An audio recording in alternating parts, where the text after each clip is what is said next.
Dans un pays où les prélèvements obligatoires sont parmi les plus hauts du monde, si ce n'est les plus hauts du monde, la proposition qui est faite, c'est de taxer toujours plus.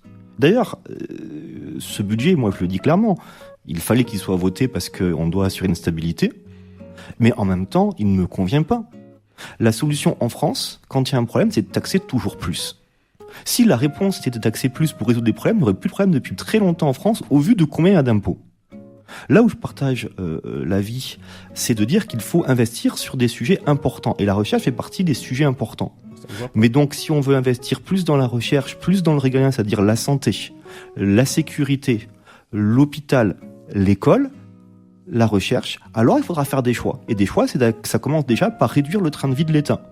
C'est-à-dire faire des économies sur certains sujets. Mais je serais opposé, et je le dis vraiment, à l'augmentation des impôts. C'est d'ailleurs la stratégie depuis 20, 30, 40 ans en politique. Dès qu'il y a un problème, on met un impôt en plus. Commençons déjà à se poser la question de que faisons-nous de nos impôts, comment on optimise le fonctionnement de l'État, et après on verra s'il faut ajouter de nouveaux prélèvements. Mais il y a déjà assez d'impôts en France, je le pense.